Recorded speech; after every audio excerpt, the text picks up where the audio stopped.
Welcome back to Mainstream Current, bub. I'm your host, Drew Hoagland, and this is our growing community. Together, we have built up Mainstream Current from me news to me to what it is now, from no subscribers to about 5,200 at the filming of this, which is incredible, and I thank you all for being here. I'm grateful for each of you. Something special about this channel is that we focus on Maine news. And in this episode, I'm going to try something different this week. And I'm going to try it for at least 4 weeks throughout February. I'm going to have a long-form episode where I cover all the different news that is relevant from the week before. Also in February, I'm going to, on every Sunday, release an interview video with other individuals about relevant Maine topics. February is heavily going to focus on gun rights, gun ownership, and first-time gun buyers. So there's a lot to learn, and I can't wait to introduce my friends to you. So that's going to be happening every Sunday.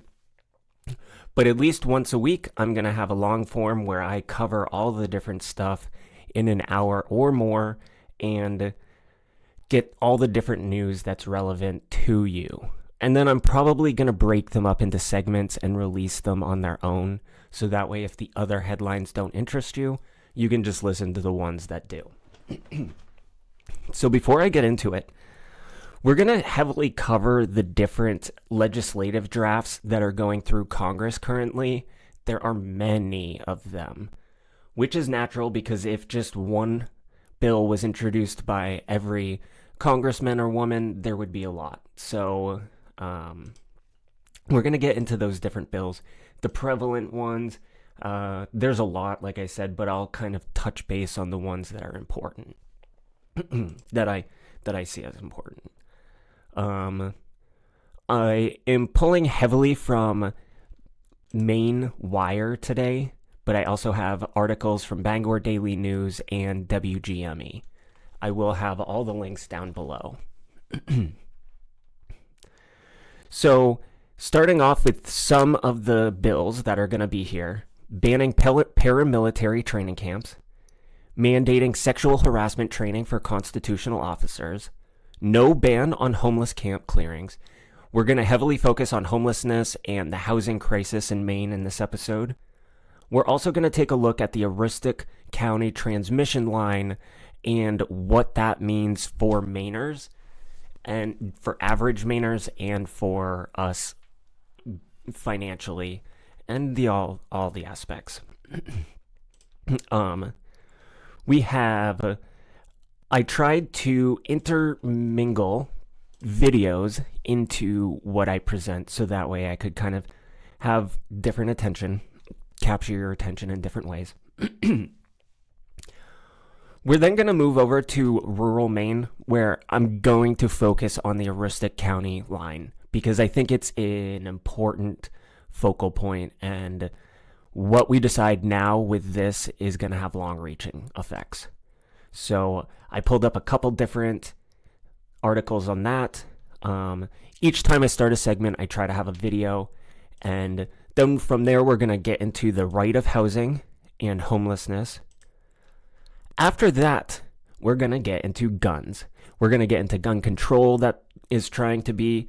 We're going to get into gun advocacy. We're going to cover all the legislation, the bills that are trying to be passed that are going through Maine legislation currently.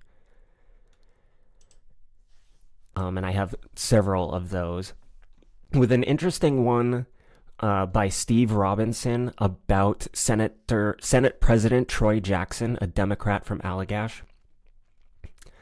Top Maine Democrat, Troy, to hunters: support gun control if you want to keep hunting.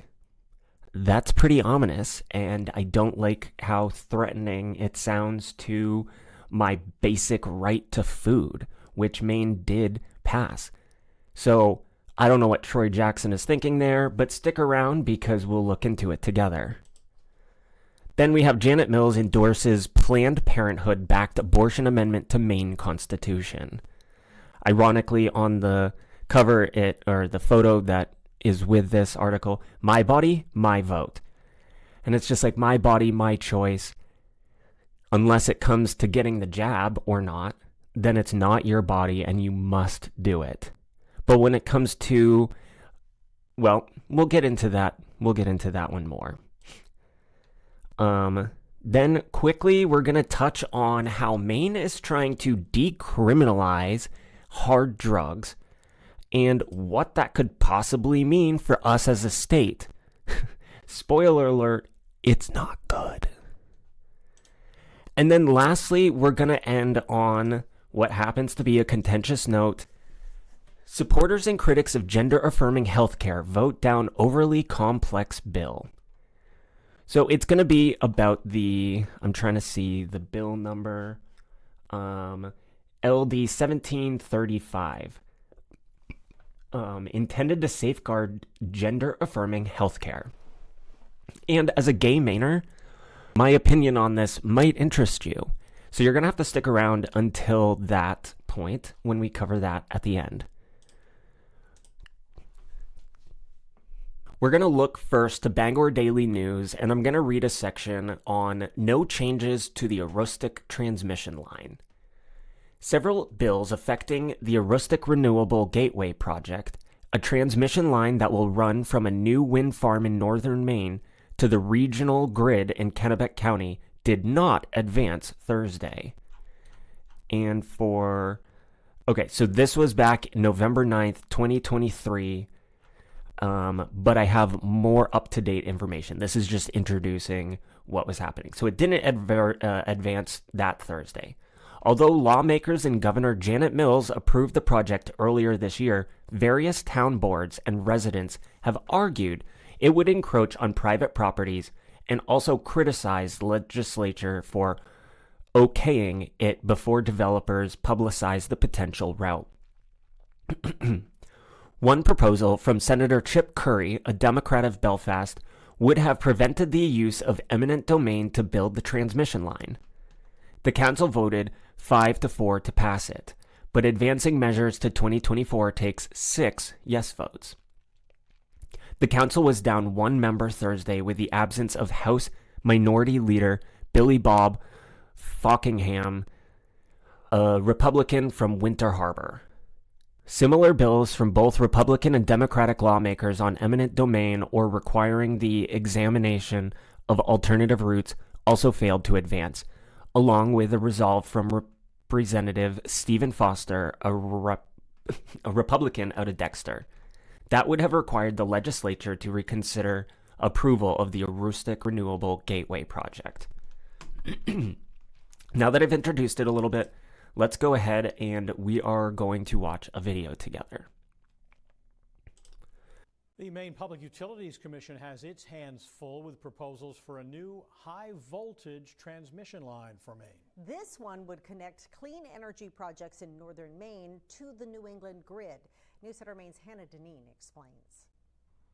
It's Business 101. You wouldn't create a product unless you could get it to your customers. And the real issue here is that there are a lot of renewable projects that could potentially deliver resources to the New England grid located in northern Maine, but they're essentially landlocked. In other words, projects in Aroostook and parts of Piscataquis counties are not currently connected to the New England energy grid. There needs to be some transmission line built to bring those resources, solar and wind, onto the grid. Last week, the Maine PUC asked for proposals from companies to build and maintain that new transmission line, as required by law. The legislature last session passed a law requiring us to do this solicitation. That law, LD 1710, is an act to require prompt and effective use of the renewable energy resources in northern Maine.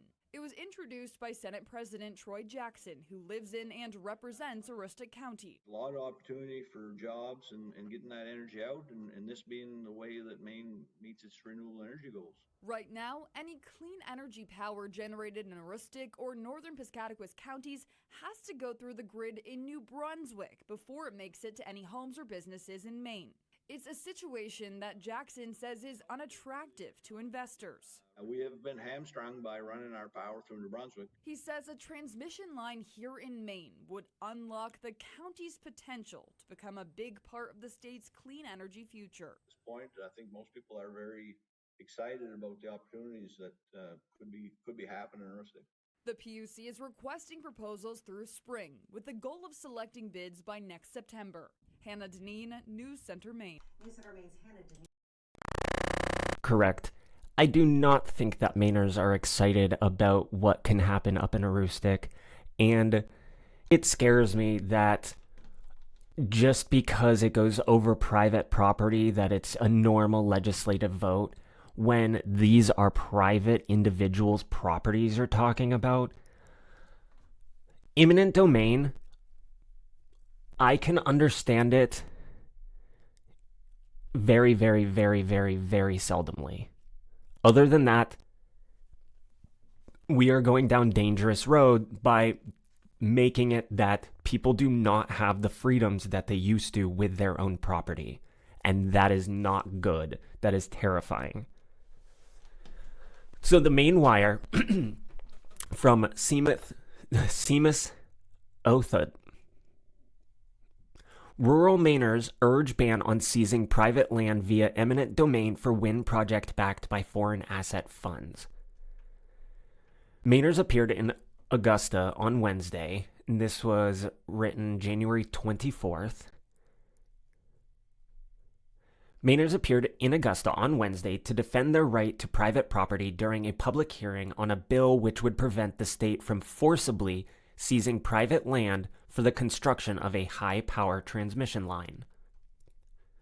The controversial transmission line, which is without a developer following SLS Power's decision to pull out of the project, would theoretically connect Massachusetts renewable energy customers to a proposed wind farm 92% owned by foreign investors. 92%. 92%. The project has previous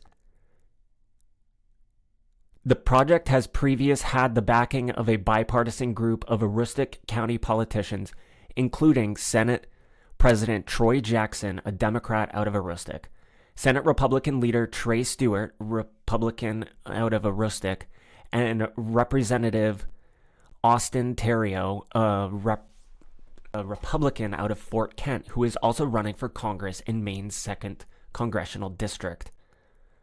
Although the transmission line and related wind farm were originally billed as green energy projects that would bring jobs to the county, momentum has been building against the transmission line as the prospect of developers using eminent domain has become more likely.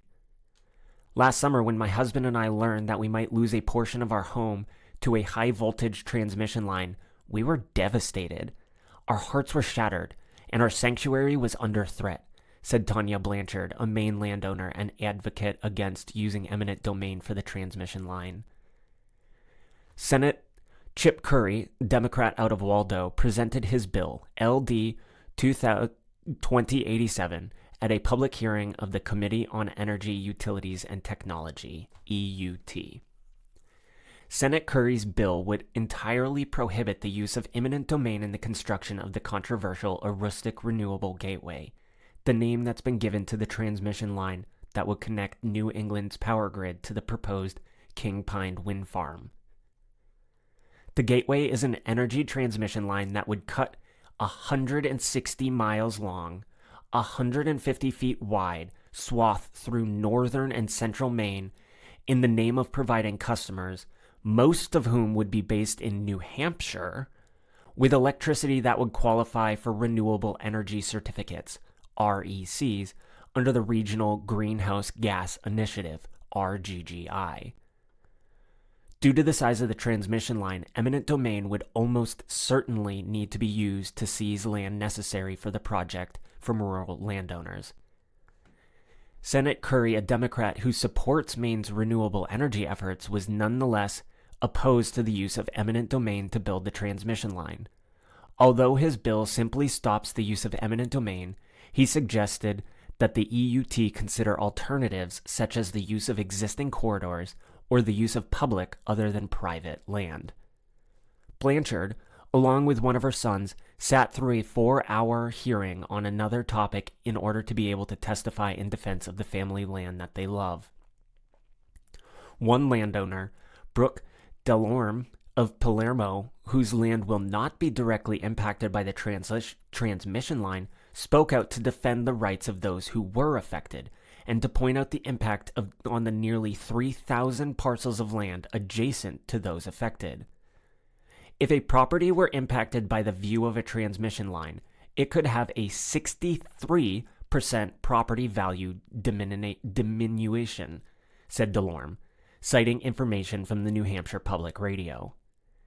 Eric Rolfson, a maple syrup producer in northern Maine whose property gained and cultivated over 50 years of work, stands in the proposed path of the line, also spoke in favor of the bill. Rolfson highlighted the fact that despite the significant impact on property value, the proposed use of eminent domain would only compensate people for the land actually used, with no provisions made for the loss of value for the rest of the property. In total, 8 Maine lawmakers spoke up in favor of Curry's bill to defend their property rights. Only one speaker, Jay Nutting, came to oppose the protections.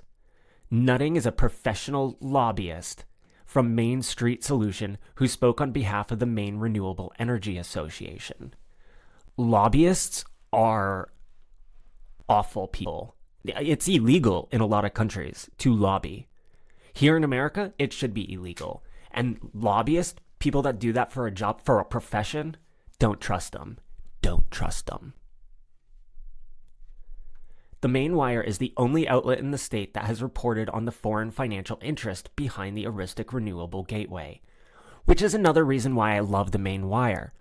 Another one of the reasons is because they have these long articles that really dig into the subject. They're not there for clickbait. They're really there for substance. So, Maine Wire, double thumbs up.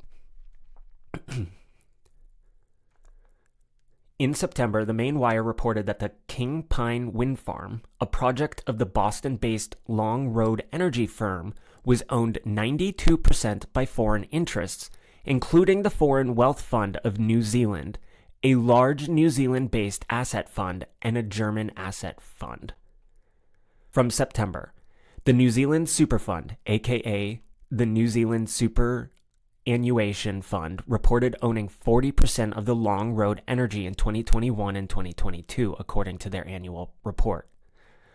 The $34.23 billion fund, which is operated by the New Zealand government for the benefit of the nation's pension system, reports that Long Road is one of its larger green energy investments. Infratil, a $5 billion Wellington, New Zealand-based infrastructure investment company, owns another 40% of Long Road, according to its recent company reports. Rounding out the firm's investors is MEAG, a £324 billion German asset management company. MEAG purchased a 12% stake in Long Road in August 2022 for a reported $300 million. According to the New Zealand Superfund Public Reporting, NZSF US Renewables, a subsidiary of the Sovereign Wealth Fund, has provided Long Road Energy with a letter of credit agreeing to backstop the firm's financial commitments. The King Pine Wind Project would also be Maine's largest ever wind project, featuring some of the largest turbines ever erected in Maine, easily making them the tallest structures in the state. And here you can see where it will dwarf anything that we have. So if you have that on your property, or if you have that near your property, if you're a couple properties adjacent to this, you are going to see it. It is going to affect you and your property value, and it will affect trails. It will affect wildlife. They kill birds. The birds can't see them. And bats. There's so many things. It is detrimental. 5 people spoke in the neither for or against category, most of whom were lobbyists for environmental groups such as the Conservation Law Foundation, who opposed entirely prohibiting eminent domain, but who supported some protection for landowners. At this point, I'm sick of hearing about our climate crisis. We have so many other problems going on that it's inflated. Everything to do with that is inflated just to take us off of what actually is important. And these people, these are their lands. And the Constitution doesn't say, well, in an environmental crisis, then you lose your property, you lose your rights. No, it doesn't say that. So it needs to stop. I have another Maine Wire article. Foreign investors will reap 92% of profits from Aroostook County's King Pine Wind Farm scheme. Steve Robinson. This is back from September 14th, 2023. I'm not going to go into all of it. I'm going to leave it down below so you can see it and you can look into it. It is a well-written, long article, and it gives a lot of information. Some of it starts off with information that we basically already know that I don't want to repeat, but when the 170 turbine, 1,000 megawatt King Pine wind farm in Aroostook County becomes operational near the end of the decade, the majority of the profits from the sale of electricity to New England ratepayers will head to the other side of the planet. Isn't that great? Like, don't you feel good about that? It's our homeland, like our citizens' private property being taken from them by eminent domain, so that people across the world can profit. Like, don't you just feel like such a humanitarian thinking like that? I mean, fuck. This is so fucked. And then it goes more into this, and it's going to be the largest on the east of the Mississippi. And they're going to be up to 492 feet tall. Well, or up to 530 feet, 492 feet to 535 feet tall, which will make them the largest structures in Maine by far. So they will be visible, they will be obnoxious, they will be in the way. And Long Road's Perspective Tower base sites range from elevation of 770 feet to 1,260 feet. The company hasn't said how far away the towers will be visible from during the day or when the beacons are flashing at night. So let's see. It goes on and again, it reiterates that it's a Boston-based company and they're spending a lot of money. The company anticipates 30 full-time jobs will be needed after the turbines are operational. Although Maine-based contractors and subcontractors may stand to gain from the initial construction of the sprawling wind farm, the law authorizing the project would not preclude the hiring of workers from out-of-state or nearby Canada. Nor would it force developers to prioritize Maine workers as recently passed wind power port construction bill did. Another uncertainty about the project, the power purchase agreement, PPA, between Long Road and Maine's utility companies, Central Maine Power, CMP, and Versant. And they're not for Maine, they're Qatar and Spain and Norway, Calgary, Canada. So these people are not on our side. And I implore you guys to go on. There's graphs, there's information on here, there's a lot here. I do want to move on to the next segment, but this is just, they're coming for our state. They're already here. They are foreign investors that are taking our resources and using them for their profit, and we are just getting used. We are getting taken advantage of. So stuff like this cannot pass. In the comments, comment below, are you as infuriated by this as I am? Or do you think there's something that I'm not seeing that I need to consider? Go ahead and leave your comments down below. I look forward to seeing what you... moving along, we are going to look at Representative Collings' legislative draft 853, what it says, and what we're looking at. So it's a resolution that, if passed by 2/3 of each branch of the state legislature, would give Mainers the opportunity to vote in a statewide referendum on whether the right to housing should be added to the Maine Constitution. The right to housing, as it appears in Collings' resolution, reads, "All individuals have a natural, inherent, and unalienable right to housing." Before I get into any of my opinions, let's go ahead and watch this. Well, back here in Maine now to Augusta, where a public hearing is set to get underway at the State House today, one which could eventually lead to a change in the state's constitution. It concerns housing in Maine. Good Day Maine's Johnny Maffey is live outside the State House for us this morning with more. Good morning, Johnny. Good morning, Jeff and Katie. So we're live in Augusta this morning talking about a bill that's actually carrying over from last session. There's a public hearing on it today, and lawmakers are proposing amending Maine's constitution, like you guys mentioned, to give everyone every individual a natural right to housing. Now, it's a bill being proposed by Representative Ben Collings. He's a Democrat from Portland, and the official text says all individuals have a natural, inherent, and unalienable right to housing. Now, if it were to pass, it would end up going to voters. Here's Representative Collings and the opposition. If you have the right to food, you have the right to gun and all these other rights, you definitely should have a right to housing. It seems like the word and this phrase has some real legal implications. I'm just left with questions. And so back when this bill was being talked about last winter, even last February, it goes all the way back to, well, we do have a story on our website, WGME.com, with some more of the details. And the hearing is today, a little bit later on this afternoon at 1:40, again, right here at the State. Video together. I didn't see any follow-up on their part, but the hearing for this is January 30th at 1:15 p.m. in the Cross Building, room 216. That is tomorrow. When this comes out, I'm not sure when exactly I'm going to have this come out, but if there's more information by the time that happens, I will be sure to include it. So, you had that video, and it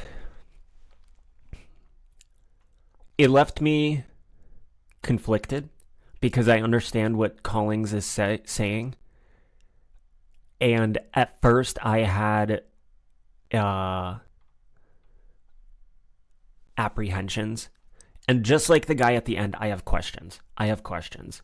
So I don't even know if what I'm going to get into is going to leave you with any answers either. This is something that I think each of us needs to consider on our own and come to our own conclusions, but I'm going to offer up the information, and I'm going to come forward with what I think we should do. And whether you agree with me or not, you can leave in the comments below. But now we're pulling from the Maine Wire. This is by Edward Tomick on January 24th, 2024. Portland's Democrat wants to amend Maine Constitution to establish a right to housing. And that's Ben Collings, like we just saw. So LD 853 is the one we're talking about. The most recent amendment to be added to the Declaration of Rights portion of the Maine Constitution was the right to food, which was adopted by referendum in November 2021 with a support of 60% of Mainers. And I was all for that. So it's not like I'm not for amending the Constitution. I'm glad that no one can come along and say that I can't grow food and sell it to my neighbors, or I can't go hunting and sell it to people or give it to people, whatever I want to do. I'm glad we have that. So the right to housing, as it appears in Collings' resolution, reads, all individuals have a natural, inherent, and unalienable right to housing. So that right there, I agree with. I agree with what he's saying there. It doesn't say there that someone will just be given a house. And if that's the implication, then I disagree with it. But reading further on, In my opinion, part of the problem in our state and nationally that has led to the current housing crisis is that we have treated the basic need for housing as a commodity and not as a basic human right. Representative Collings told the Housing Committee during a Tuesday public hearing on his bill. Guaranteeing a right to housing will set up a framework where the state will have a duty to do more for those without homes and those who may have to spend sometimes half of their monthly income to have access to the most basic shelter. My other concern is this is the Maine state constitution. Does that mean anyone residing in Maine? Because you should have to be a Maine citizen, like an ID in Maine. If you have an ID in Maine and you're houseless, then yes, I agree the state should be trying to step in and help. But more importantly, I think communities can do what the government can do, but better. So realistically, I don't want the government stepping in. I want communities stepping in. And this is kind of just a call to action to communities. We all need to just start participating more, taking care of one another, and stepping out of our comfort zones and maybe leading or advising, counseling in various facets in local government. And so that's a call to action. And in the comments down below, leave if you are already active or if you've been thinking about but you're uncertain. Go ahead and let me know your thoughts down below.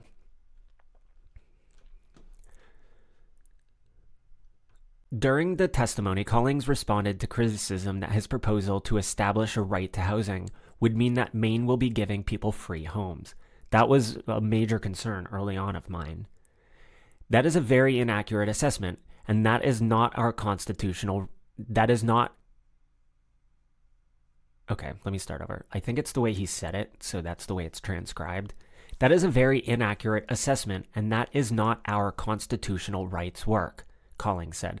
The Second Amendment, for example, offers certain rights for gun ownership. However, it doesn't mean that the government gives away free guns to individuals. Okay, and he's right. And I don't think the government should give you free guns, and I don't think the government should give you free housing. Similarly, Collings argued his proposal would protect the right to shelter for individuals and would not mean that everyone gets a free home. Okay, on that note, then I like this. Currently, under Article 1, Section 1 of the Maine Constitution, possessing and protecting property is listed as a natural, inherent, and unalienable right. Collings told the Housing Committee Tuesday that the right to housing, if enacted, would be subject to this discretion of state and municipal governments on how they would back up the right to housing for individuals and families. The Portland Democrats' proposal comes as Maine is facing a severe shortage in housing supply and affordability that has worsened since the COVID-19 pandemic. In October 2023, State of Maine Housing Production Needs Study found that Maine housing needs to make over $100,000 annually in order to afford the median home price. So my fiance and I bought our house before October 2023. We bought it in October 2022. And I can attest to the fact that you need to make over $100,000. Like you can't survive on that. Like, even in a 2-person adult household with a dog, no kids, it is so difficult to survive on less than $100,000 a year. And my fiance and I had to do it when I wasn't working, but now we're both working and we're making well over that. But that's because we're both young men, so we can take on some tough jobs that pay a lot, but it's manual labor for me, and so it's tough work. But I will say $100,000 in the state of Maine is not enough. What insanity is this? When I was a kid, I grew up with a dad that's a teacher, and he was taking care of a full family. My mom was a stay-at-home mom while we were kids. She was a nurse before and after, but during our formative years, probably before all of us, once all of us were in junior high into high school, then my mom started getting part-time job work and stuff, to later go back to full-time. But we were able to survive off of my dad's teaching money. He was a teacher. He is a teacher still. And that would not be feasible nowadays. You would be in destitute poverty in a household of 4, like there were when I was growing up, the younger 4 of us and my parents.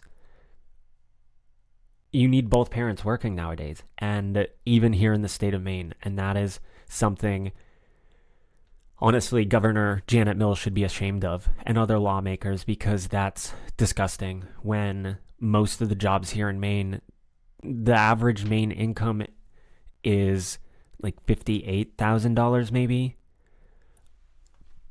Like, what? That's half of what you need to own a house here in Maine. And owning a house is fundamental. Part of the Constitution was based on English common law, and from English common law, we pulled that every man is a king of his own castle. Your house is your castle, and you are king of it.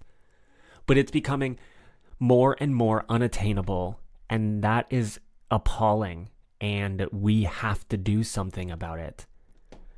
The study, which was overseen by Maine State Housing Authority and Governor Janet Mills' Office of Policy Innovative and Future, estimated that Maine will need approximately 80,000 new homes by 2030 to meet expected population growth, which includes the 75,000 foreign-born migrants that Janet Mills is actively pursuing to have by 2029. She announced this December 11th, 2019, so we're halfway through.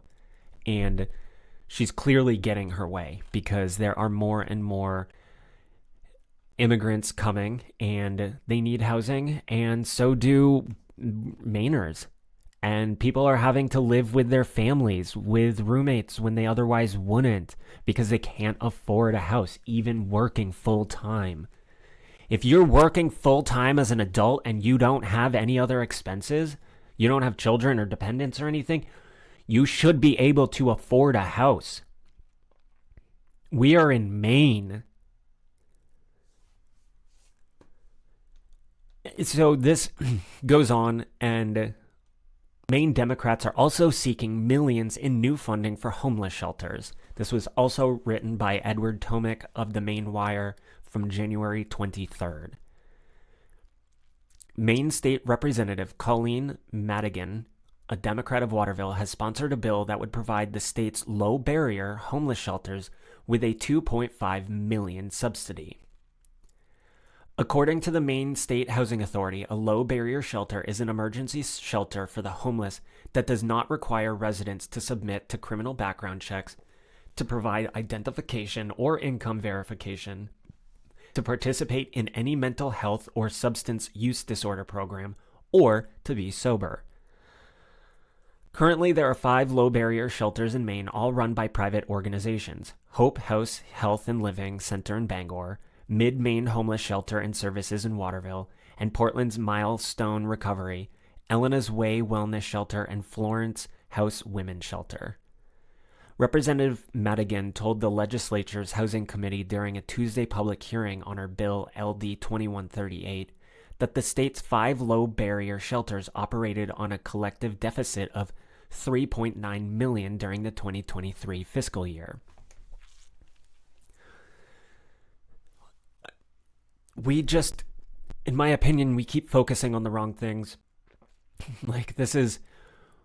We're trying to continually fund something that's going into deficits by the millions with no clear outcome, and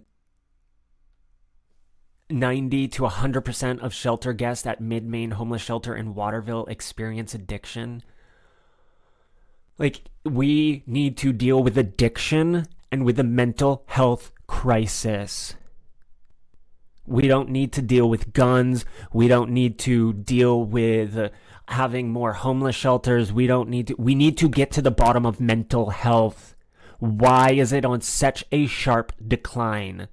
It does not make sense. Something has been altered, and something has altered recently, because if you look back in the last 100 years, there has not been an epidemic of mental disorders like there is now. Either there is something really in our water, or there's some kind of social engineering going on here. And by that, I mean social media. This is just insane. We can't keep giving millions and millions away. We're already just giving millions and millions away. I want to help people.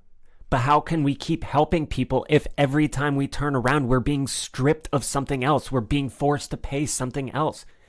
When does this stop? When we're all living off of a universal basic income? Are we all supposed to just make equal amounts and then people will think it's fair? Because I don't. If I work harder, if I have 2 jobs and I'm putting in all of this time and effort, I want to be compensated for it. And just because I'm able-bodied and my neighbor isn't, doesn't mean that I should have to work twice as hard to make up for him. That's how communism works. Socialism. We are a democratic republic, damn it, here in America. So we need to act like it. And we need to hold our politicians accountable. And if they're doing stuff that we don't like, we need to tell them, stop now. Seriously. Comment down below if you are just so done like I am.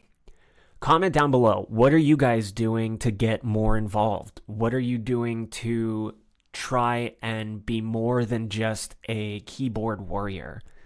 Because even though I'm using my face and my voice, I still feel like I'm somewhat of a keyboard warrior.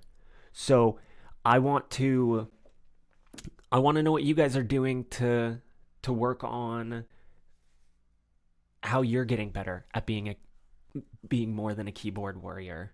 How are you getting active and involved? And what's the feedback? Is it good? Is it bad? Just let me know down below, and let's get this discussion going.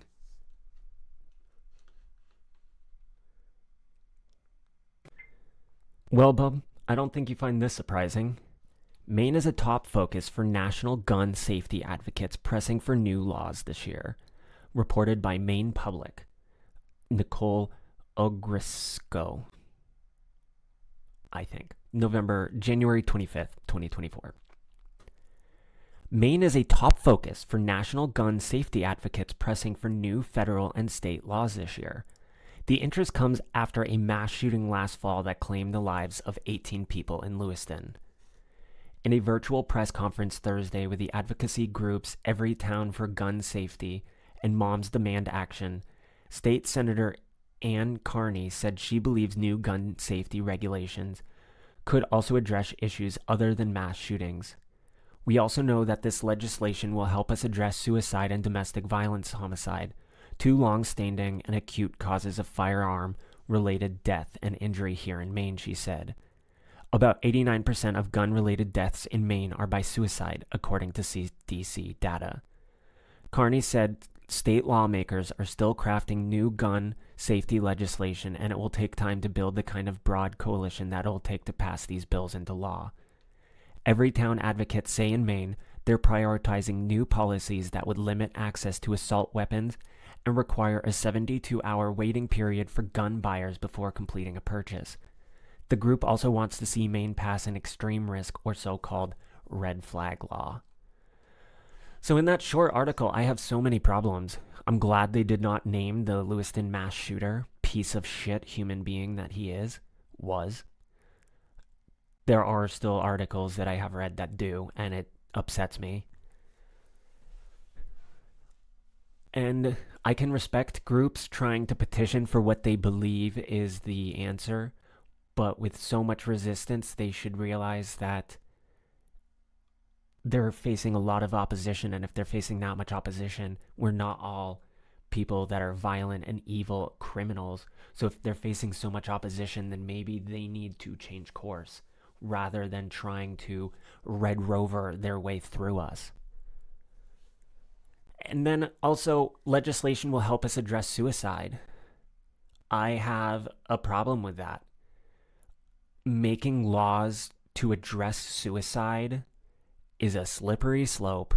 If somebody wants to kill themselves, they'll find a way. And trying to make laws to prevent that is only going to cause more people to spiral because they'll feel more controlled, more leashed and collared. And if somebody's looking for the release of freedom, you're making it more and more desirable.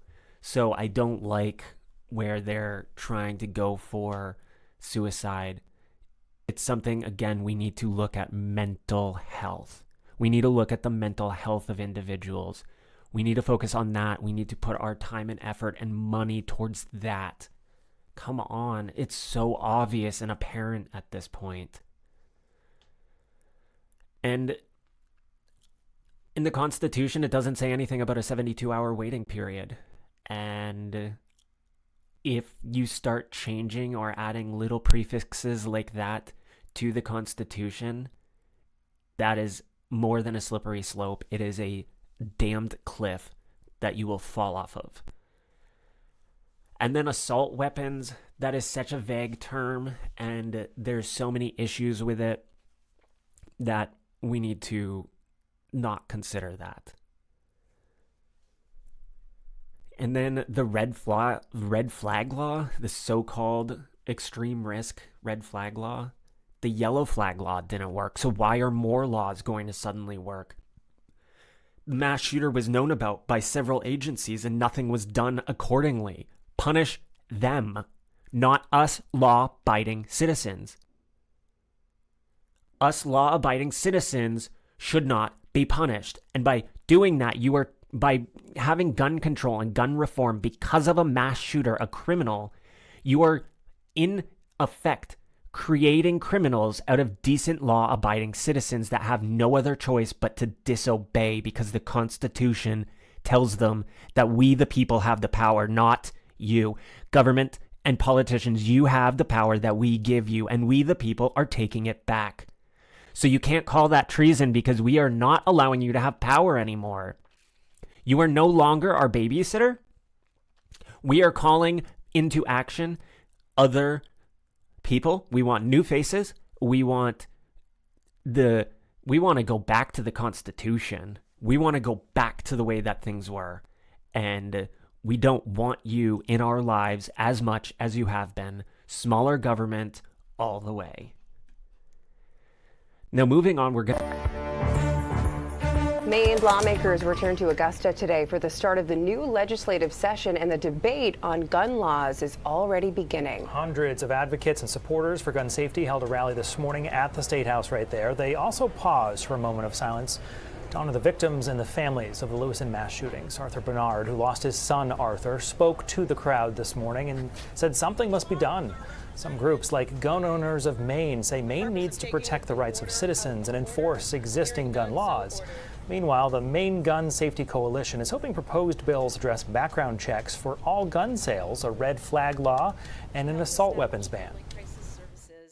My gut says that Maine is ready for gun safety laws now in a way that it never was before. And my gut says that our legislators are, like the rest of us in Maine, heartbroken and want to do what is necessary to keep our communities safe. And we certainly mourn the loss of life that happens when people go out and do mass shootings. But we firmly believe that gun-free zones and a lack of mental health access is the main cause for that and not for firearms. Our Sam Rogers was there today. He'll have much more from the rally coming up tonight at 6, including a reaction from our lawmakers. to get into a News Center Maine video, so let's watch that. One, that unnamed woman that trusts her gut that Maine is ready needs to go see a GI doctor because her gut's all kinds of screwed up. She is wrong. Maine is not ready for it, and I honestly want her to stop trying. And then the woman that spoke after her, I agree. Gun-free zones and mental health deficit is the problem. Don't believe me? Look into mass shootings yourself. Go on. Do a little do a little deep dive and see how many mass shooters have changed course when they realized that they were going into an area that allows guns as the Constitution demands. So instead, these gun-free zones become shooting arcades for sickos. Don't get mad at me, just look at the facts. You're always trying to follow the science. We'll follow it even when it's uncomfortable.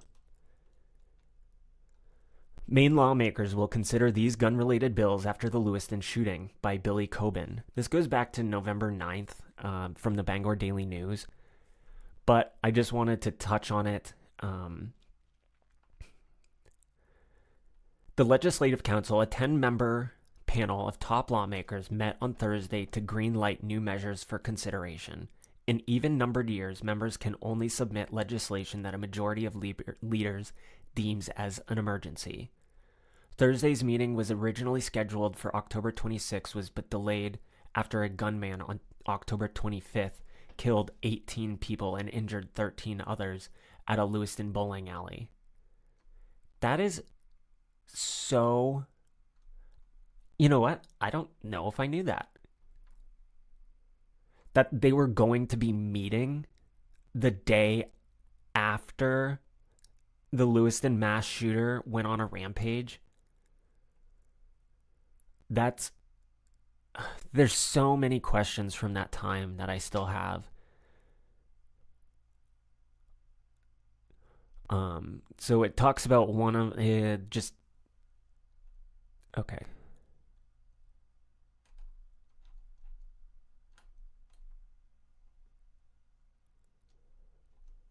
The massacre led some of the Democrats who control the Maine legislature to float gun control measures that have consistently been rejected in the state. Two measures on the subject advanced along party lines at the council meeting at the State House on Thursday. One from Senator Ann Carney, a Democrat from Cape Elizabeth, would require the destruction of all firearms forfeited to law enforcement. Current law only requires the destruction of seized guns used in homicides.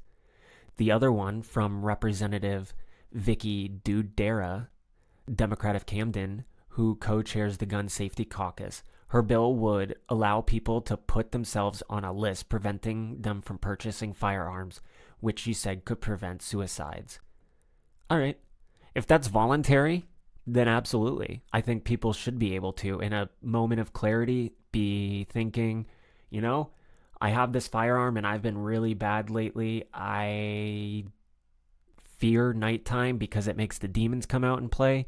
I better go check myself onto that list and not be able to buy a firearm. If it's voluntary, then I support that. It remains unknown how many additional bills that lawmakers may have drafted after the shooting that could receive consideration next year, and whether they deal with issues such as assault-style rifles or Maine's yellow flag law that allows police to seize guns from people deemed dangerous by a health professional and judge. Legislative staff said it is confidential. Legislative staff said it is confidential how many bills were introduced in the wake of the shooting that may relate, for example, to firearms or mental health. Top lawmakers will meet again in November and December to decide whether or not to allow more bills in. At least one after-deadline bill comes from Representative Laurel Libby, a Republican out of Auburn, and would repeal Certificate of Need regulations for inpatients and outpatients mental health care providers in Maine. Libby argued that in the wake of mass shooting and warning signs about the gunman's mental health state, repealing the regulations could provide additional care to those in need. Several Democrats have argued for banning assault-style weapons and upgrading Maine's current yellow flag law to a so-called red flag law that allows family and police to petition a court to take away firearms from people deemed at risk of harming themselves or others. While gun right advocates and some Maine police chiefs said the yellow flag law process is working. So, obviously, anytime it comes to guns, it's going to be a controversial subject. And in this next article, it talks about Judiciary Committee Republicans take major issue with gun control bill. And It's because there's vague words and you have to very specifically define the words. And when it comes to legality, if it's not, then people can use it in scrupulous ways. And that's something that needs to be thought through when initially presented, so that way the language can be very upfront and very specific. Because if it's too vague, then a lot of evil can happen. Top Maine Democrat to hunters. Support gun control if you want to keep hunting. That to me is so sus. Like, don't come for our guns. Don't come for our guns. And then to come for hunting, you have to have food to live. And there are people in Maine that live off of the meat that they hunt. Whether it's part-time, part of the year, or all of the year, however they do it, Mainers do. So this is coming from Senate President Troy Jackson, a Democrat out of Allagash. Even though he was a Democrat, I was like, you know what? I can see eye to eye with some of the stuff that he's doing, and I'm trying to give that a go. But then he says, we need to do more. Make sure people like, and then he says his name actually several times, and I'm not going to say his name, so I'm going to start over. We need to do more. Make sure that people like the piece of shit Lewiston shooter doesn't get, guns, Jackson said at a meeting hosted by Food and Medicine, the dark money nonprofit that is listed as Jackson's employer on his financial disclosures. Not my words, but dark money nonprofit group, Food and Medicine. I mean, that has to be more than just allegations. Otherwise, Maine Wire would have a lawsuit on their hands. So this is coming from the Maine Wire. I mean, if you're a gun advocate, if you're someone comes from a hunting, tradition, I would say that the best way to make sure that you continue what you love and have done all your life is to make sure that piece of shit human being doesn't get, that people like piece of shit human being doesn't have weapons, Jackson said. How many times can you repeat his name in a short amount of time? If I'd been standing there, I would have wanted to slap your mouth. Like, stop saying his name. He's a piece of shit. The Senate president didn't elaborate on why Mainers might not get to continue to hunt or use firearms if they failed to fall in line with the Democratic Party's proposed restrictions on gun ownership. But the implication seems clear. Support the coming push for gun control or risk harsher restrictions on gun ownership and gun use in the future. Jackson, who has historically defended the Second Amendment and opposed left-wing gun control policies, said he would be changing his previous position on measures like red flag laws, a shift he attributed to the October 25th mass shooting in Lewiston. Then they go on to repeat his name again. And then they say his last name again and again. And I hate this. I hate it. I hate it. And I know that it makes other people angry also. And I'm not even someone that was there during that. But friends and family members that live in this area, having to hear that piece of shit human being's name, any of the mass shooters, to hear any of their names, is disgraceful. Disgraceful. And honestly, I'm going to stop reading the article there because I don't like the fact that they did that. I like the Maine Wire. I can understand quoting the Jackson, but to then go on and use it without quotes is deplorable.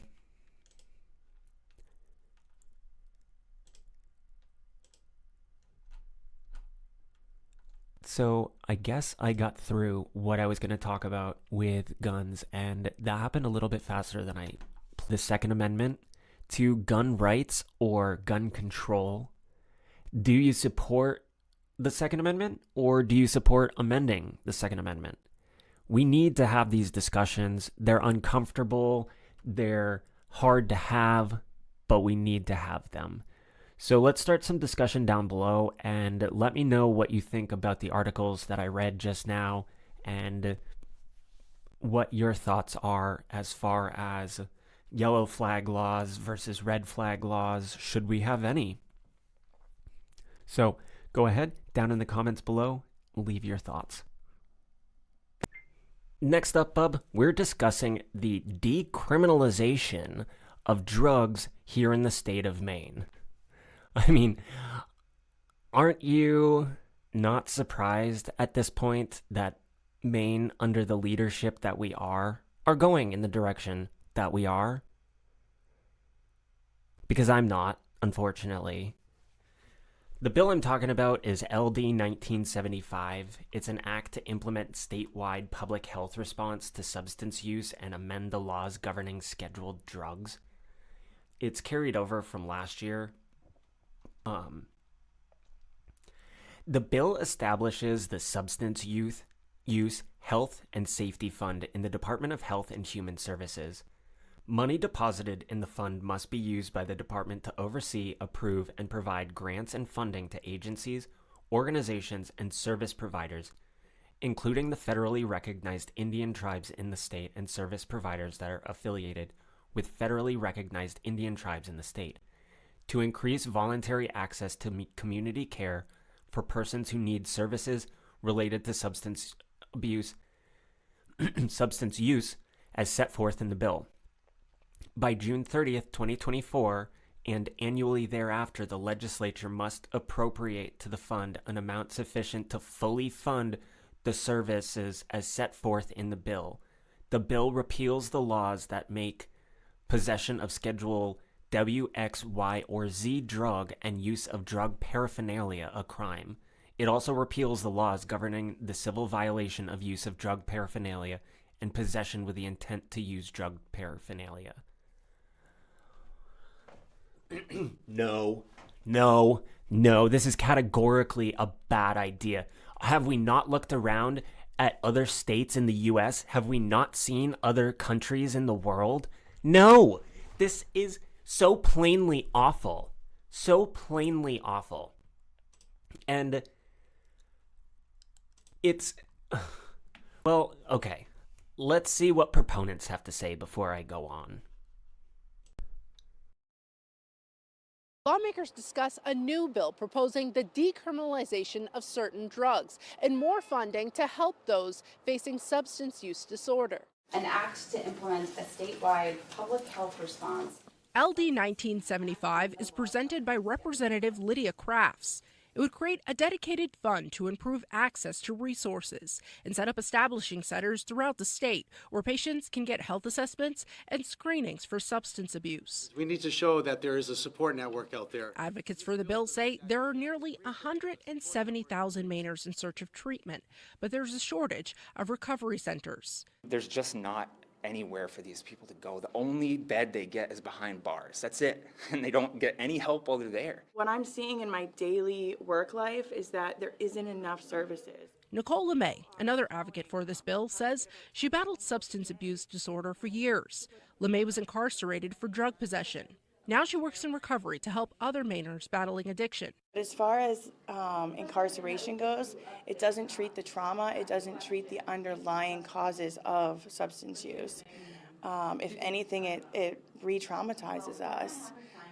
So if we were able to get, just a higher level of care without incarceration, I think that the community would see a difference. The piece of this bill getting the most attention, though, is the proposed removal of penalties for the possession of small amounts of personal use drugs. We're desperate to try to find out. Dr. Alicia Petrovich has a daughter who's addicted to fentanyl. She's had naloxone administered more than 100 times. Petrovich opposes the decriminalization portion of this bill. I would much rather have an alive daughter in jail than a dead daughter on the street. First, what this bill does. Legislators did not vote on the bill today. They'll meet again for a work session at a later date. Reporting in Augusta, I'm Talia Clark. I just don't understand how people think enabling is helpful. Because if somebody's a diabetic and they've gone blind, or they are possibly losing limbs or possibly going blind, you should not allow them to eat sugar. You should do everything in your power to make sure, as a friend, as a loved one, that they don't do those things that would harm them. again, it all comes down to mental health. This whole prolonged episode has just been mental health and how it's on the decline and how we need to help those around us in our community to face the hardships that are there. And then we need to find out why there are these hardships, because it's prevalent across the board for so many people. Even those that previously didn't deal with depression or anxiety, they are now. We need to look at all to those reasons and then start eliminating and easing them. But giving government all this power to regulate these things is not the answer. The only articles that I could find on this were Marijuana Moment. Maine lawmakers take up drug decriminalization and treatment bill in committee by Kyle Yeager, published on July 18th, 2024. Maine lawmakers held a public hearing on Wednesday to discuss a bill to decriminalize possession of currently illicit drugs and invest in expanded treatment resources, taking emotional testimony from supporters. The bill before the Legislative Health and Human Services Committee, LD 1975, from Representative Lydia Crafts, a Democrat, would repeal statutes criminalizing possession of Schedule W, X, Y, and Z drugs and paraphernalia under state statute. And it would also establish Substance Use Health and Safety Fund under the Department of Health and Human Services. You and I would be paying for that in full. There are just so many things that they're like, pay for this, pay for this, pay for this, pay for this. And I can't even go to the grocery store and spend under $70. You get 4 or 5 items, and I'm not even talking good items. I'm just talking like, okay, I need some cereal, some bread, some ham and cheese, and mayo, and boom, right there. That's like $40.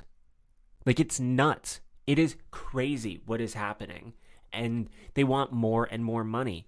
And what we need to do is to help people. We need to look at mental health crises. We cannot continually enable people.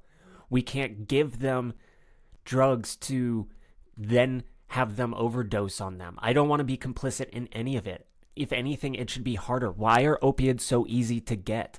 Why is fentanyl, xylazine, tranq, why are those things so prevalent? Why are they everywhere? Why are they so easy to get?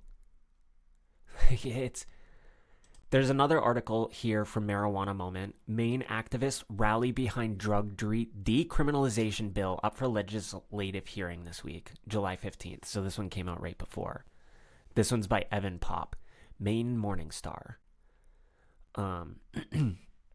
Lawmakers and advocates kicked off a campaign last week to decriminalize the possession of small amounts of illicit drugs and invest in treating substance use disorder rather than punishing it, a push that comes as Maine remains in the grips of a deadly overdose epidemic. I don't see how this is going to help. We're in an epidemic, so we're going to ease the standards. It doesn't make any sense. It's like if you have people speeding and speeding and speeding and they're having accidents, but people are still speeding, and you're like, okay, well, in order to have less accidents, let's increase the speed, but change nothing else. So people are still walking across the street like they normally would have when they would have gotten hit at 25 miles an hour, but now it's 35 miles an hour and people are still going to get hit. So we need to look at mental health crisis. Like, I'm going to leave these articles for you to read, but I am not a proponent of this at all. And I don't understand how people can get on board with it. I don't see how it's been beneficial in other parts of the country out west, on the West Coast, Washington and Oregon. I don't see how it's beneficial there. I don't see how it's beneficial in other countries. And so, no, count me out. I do not think it's a good idea. That doesn't mean that I don't think that marijuana should be rescheduled. But I don't want fentanyl, xylazine, paraphernalia, drug paraphernalia, crack pipes. I don't want to see those on the street. I don't want to walk across them. I don't want to accidentally see them in the trash can or on the sides of the sinks in public restrooms. Like, no. Make it harder. Make it criminalize it more. Make it so people don't want to do it. Make it so it's not appealing. You cannot enable this behavior. But go ahead and leave your comments down below. Am I looking at this too harshly? Am I not considering certain things? Or do you agree with me? Am I spot on? Down below, let me know your thoughts. A number of rats have overrun a park in Portland where a homeless encampment used to be. This is video of rats in Harborview Memorial Park last week. Dozens of rodents could be seen scurrying around looking for food. Good evening and thanks for joining us here on News Center Maine at 5:30. I'm Zach Blanchard. And I'm Chris Costa. City staff learned about that problem last week, and now they say a solution is in the works. But a local rat rescue group says they believe some of the rats used to be pets. News Center Maine's Alex Haskell has been following this for us and joins us live from the park with an update. Hey, Alex. Hey, Zach and Chris. So last time we were here last week, we saw dozens of rats all around us at the same time of night. But this evening, we haven't seen one rat. That doesn't mean there aren't any here, but we have noticed since last week some food and garbage from the former encampment that used to be here has been picked up. That could be making a difference. Now, this is what the park looked like when we were here last. The park overrun with rats. City of Portland spokesperson Jess Grondin tells me the city has an exterminator out here with bait traps and using canine control.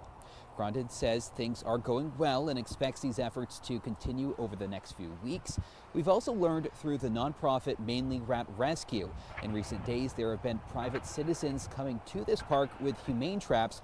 They're trying to catch some of these rats they believe to be pets that were somehow released in the park and now mixed in with wild rats here.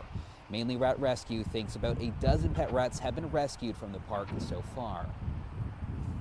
We actually had a woman and her 10-year-old son who literally sat down on the ground and like the pet rats will just come up to you because they're like, oh, this is where food comes from. They don't want to eat garbage. They don't like being cold. They're like, this food is awful. Now, Mainly Rat Rescue wants to be clear they're not behind any of these efforts. They're just aware of them. And we don't know for sure if any of these rats were actually once pets. Mainly Rat Rescue is making that assumption, it says, based on how some of these rats look and how they're behaving. Zach and Chris? All right, Alex Haskell live. Does it ever feel like we're living in Gotham City to you? Because watching a video like the Rat People of Portland makes me distinctly feel like we're living in some dystopic comic book city that I don't want to be in. But I have no choice because this is my state. Of all of the problems out there, people are taking on the issue of pet rats. They're assuming these are pet rats because a mother and child sat down and just let these creatures scurry across them. That is so filthy. That is not a cute story. That is dangerous. They could have bitten and contracted diseases, and then we would have been paying for that. There's just so many reasons that's gross. I just can't get over the fact of where we're going. Like, of all the problems to fixate on, that is the one. Rat people? Rat people. Come on. Find a new name. Stop being the Rat People of Portland and actually do something. Because this is just not a worthy cause. We need to get rid of them. Rats in a major metropolis area are not a good thing. Just like deer in a rural area have to be controlled, you have to control the rat population. So let's just clear the air there, because I don't want to live in Gotham City. So let's clean up the streets, yo. Well, bub, in the final segment of this episode, the first episode of its kind, I'm going to end on a hot note, contentious, and something that I don't necessarily relish reporting on, but it's something that's happening in Maine, and it's something important, and so it's something that needs to be reported on. We're going to go and look at the supporters and critics of gender-affirming healthcare and how they vote down overly complex bill. The bill is the one that affects transgender children, an act to safeguard gender-affirming healthcare. So it was overturned, but we'll get into that and why even supporters voted to overturn it. But first, we're going to look at Janet Mills endorses Planned Parenthood-backed abortion amendment to Maine Constitution by Libby Palanza, January 23rd, 2024. Starting off, Governor Janet Mills, Democrat, has officially come out in support of an amendment to the state's constitution that would codify the right to abortion access in Maine, a move that comes less than a year after she signed legislation permitting late-term abortions in the state. I'm going to stop right there and just say, I don't understand how you can support late-term abortions. At that point, it is a fully formed human being. It could survive outside of its mother's womb, and yet you're going to say that it's okay to abort? No, decision should have been made long before this point, so I'm a little disgusted that by anyone that can support late-term abortions, of course, under extreme situations where the mother's life is at stake.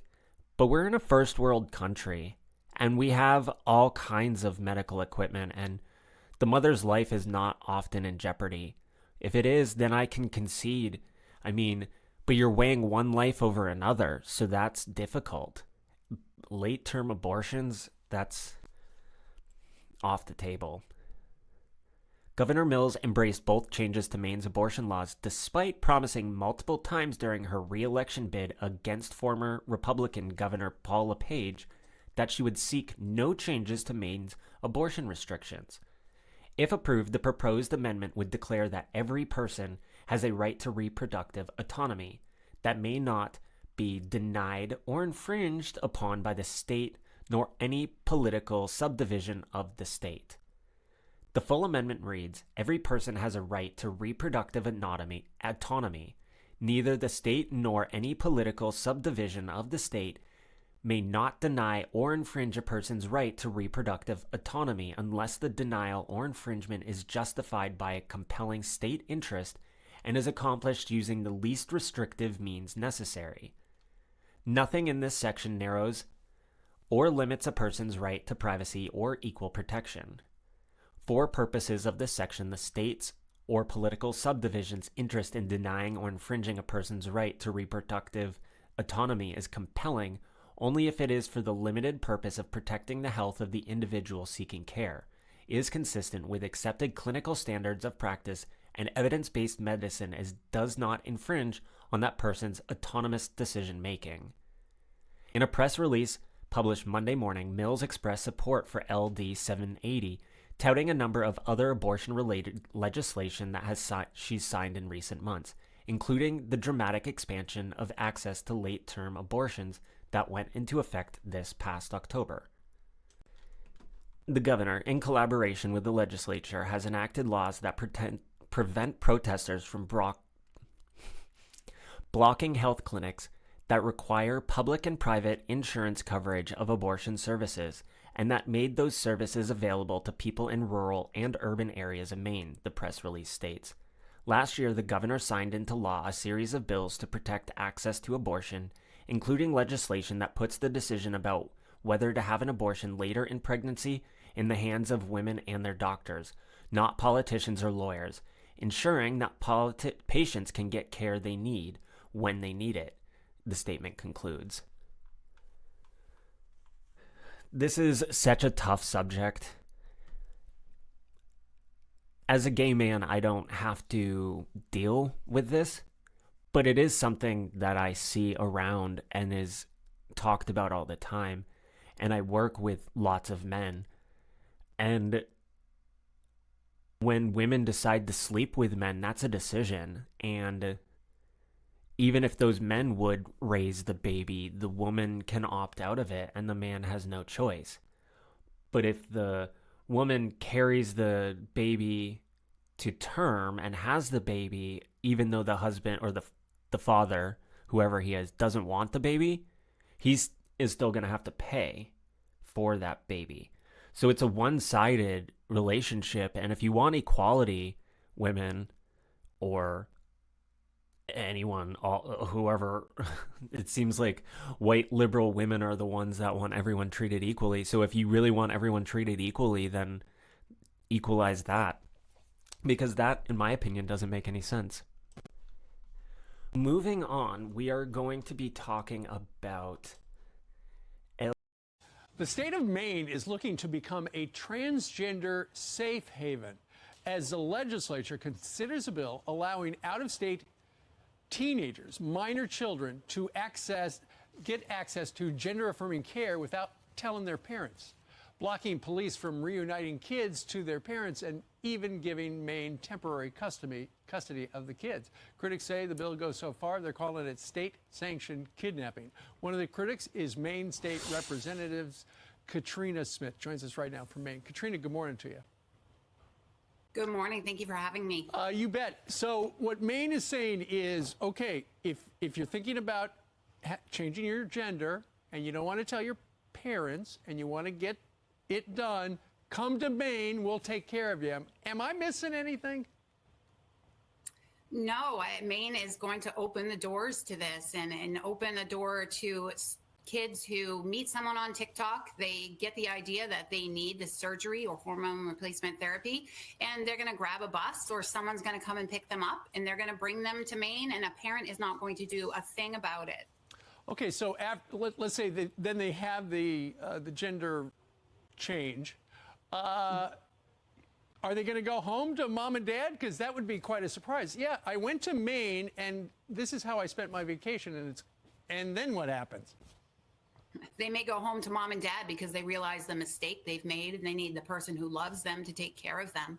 But I think otherwise they're going to stay in the fantasy world that they get involved in when they go through this gender transition, when they go through counseling that only looks at one option for their dysphoria or their fears or whatever they're searching for. The state of Maine has said, come to us, we'll take care of you. Yeah. I don't know how long that's going to last or how they'll go to school or anything. Yeah, so the reason it has gotten this far, and I know they're going to have a vote next week, is because Maine has a supermajority of Democrats, and this is part of their agenda in the state you're sitting in. What about the people of Maine? Do they think this is a good idea, Katrina? I think they're overwhelmed with the thought of this. I mean, they know that this is really just making decisions for kids and pushing them to make decisions that they're not ready to make. I think even Democrats, not maybe the socialist ones, but other ones are thinking this isn't a good idea. And there's been a huge outcry. The committee members who are going to vote have heard a lot over the last week, and I think they should. They're the ones who put this bill up. They're the ones who are bringing it to Maine when the people have not said this is what they want. Well, let's see what happens. They're going to take a vote on January 25th in your state. Katrina, thank you very much for joining us live. Let me start over. Moving on, we're going to talk about the bill LD 1735, a bill sponsored by Democratic Representative Lori Auscher of Orono, was a top priority for transgender advocates this session, and it was backed by several groups, including the Maine Nurse Practitioner Association, the Maine Psychological Association, and the National Association of Social Workers. And early on, I teased that you would want to hear my opinion as a gay guy. I am so supportive that this bill was turned down. Gender-affirming care providers lose proposed protections as Maine lawmakers vote down bill. Dan Newman, January 26. I'm so thankful because children just need to be children. Stop coming for our kids. Here in Maine, you don't come for our guns, you don't come for our children, and you don't come for our freedoms. Those are 3 no-nos. And as a gay man, as a gay Mainer, as someone that grew up in Maine gay, I'm glad that there wasn't this ideology around that there is now, because this is a trans agenda. They are pushing this everywhere. And there is a great divide between the LGB and the TQIA plus 2SL yada yada yada, ABC Mafia. The old school lesbian, gays, and bis. That's who I'm talking about.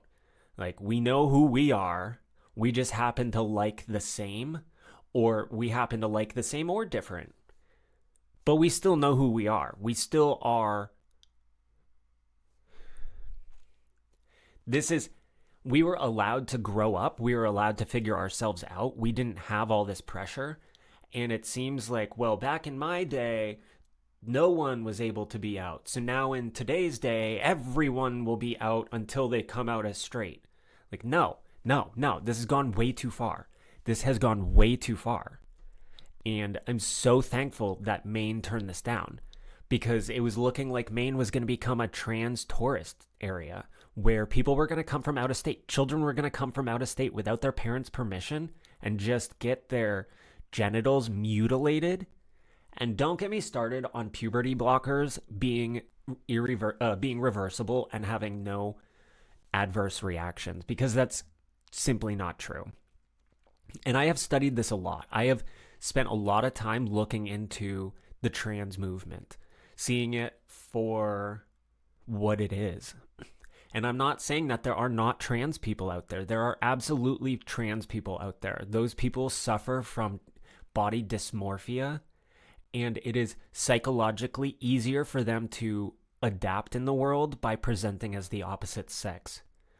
But those individuals realize that they are still the biological sex that they were born as. You cannot change your sex. You cannot. You can change how you're presenting. You can change how the world sees and acts towards you. But you cannot change your sex. In 1,000 years, your body will be dug up and you'll still have the XX or XY or XX chromosomes. And so